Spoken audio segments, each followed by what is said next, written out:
This is Trooper Asa Pearl. His form of policing is beyond troubling, and is a good reason why, probably, he is no longer with Tennessee Highway Patrol. You see, Pearl has, for lack of a better word, a knack for pulling people over for DUI. The question is, how exactly is this man so good at doing this? Well, let's dive in. The most recent and stunning piece of information came out of Bedford County. The man on your screen, his name is Ron LaFlamme. Ron was number 41 for Pearl, as in 41 DUIs dismissed. Attorney David McKenzie, seen here, spoke with WSMV for Nashville. He, like many others, caught on locally to Ron's case and also Trooper Pearl. This is where local journalism is key. The outlet FOIA'd the ordeal with the clerk of Bedford County. It would show all of the dismissals.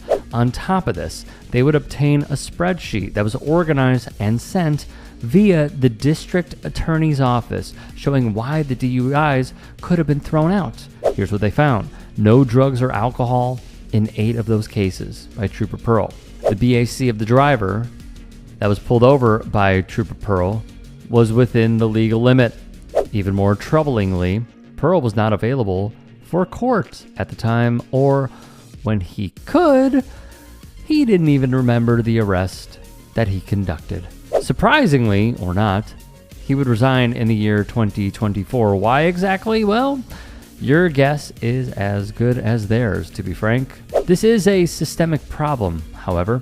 New data released by the Tennessee Bureau of Investigation shows 419 sober drivers were arrested for DUI in the state of Tennessee in 2024, the highest single-year total since WSMV4 began tracking the numbers, wrote MoneyWise.com. The Tennessee Highway Patrol accounted for 180 of those arrests, more than any other agency in the state. The Knoxville region led with 41 sober arrests, followed by Nashville with 37. Since 2017, more than 2,500 Tennesseans have been arrested for DUI, only to have blood tests later show no alcohol or drugs in their system. In the city of Chattanooga, THP Captain Patrick Turner instructed his troopers to arrest every DUI that you can get your hands on and load the jail full of them.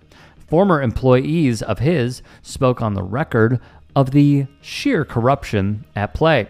This has been an ongoing issue that we discussed previously. The problem, it turns out, is nationwide. WSMV's sobering problem investigation found cases from California to the Carolinas. Printed Rob Beshiza. It turns out that field sobriety tests are much better at generating probable cause than they are at detecting insobriety.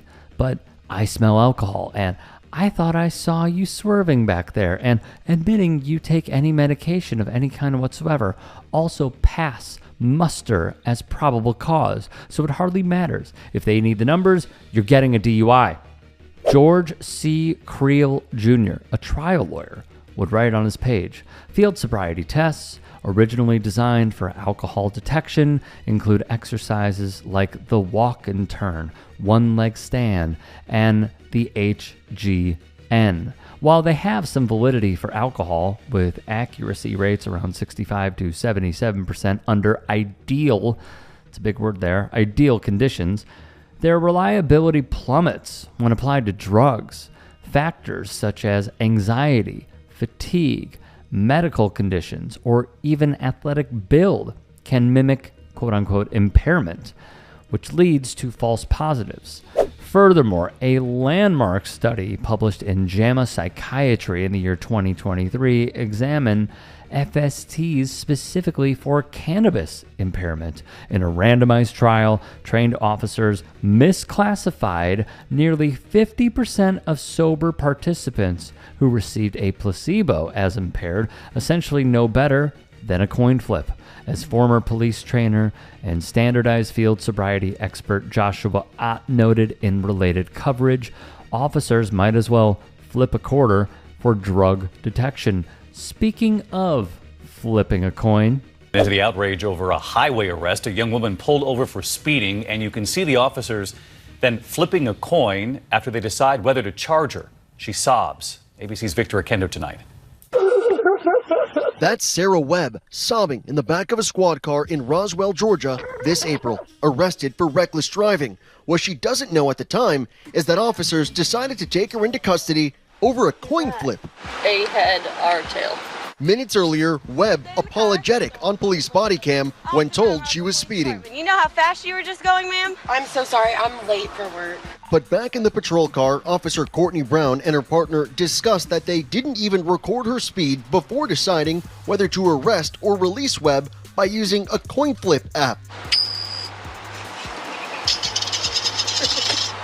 This is tail, right? Yeah, so really 23. But they decide to arrest her. So I got too fast for, let me write this down. Too fast for conditions. Is it reckless? Yeah, you can do reckless. Do me a favor, step out of the vehicle for me. Put the phone down. Cuffed and taken to jail. But tonight, Webb says she feels better now knowing why she was arrested. This really was all over nothing. It was a game. All of the charges against Webb were dropped. There's more to it. Understand the fallout financially from all of this. The immediate expenses alone are quite staggering. Think about towing, impound. Those will run a lot of money depending on where you live in the country. Bail, also a hefty price. Attorney fees for a DUI, roughly, well, over $3,000 nationally.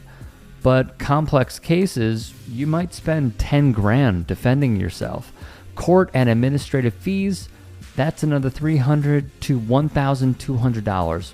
All told, the first year cost for a DUI arrest can be anywhere from $10,000 to $25,000. Remember this as well. Police are trained to get statements that will help build their case.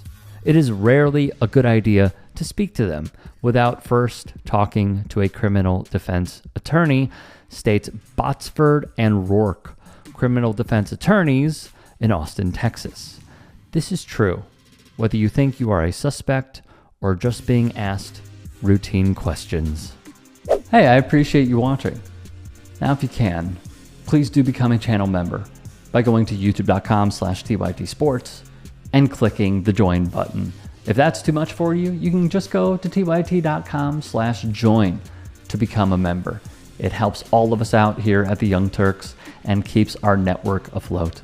In addition, you could follow me on my socials on Twitter, Instagram, and TikTok. Appreciate the love. Have a great day.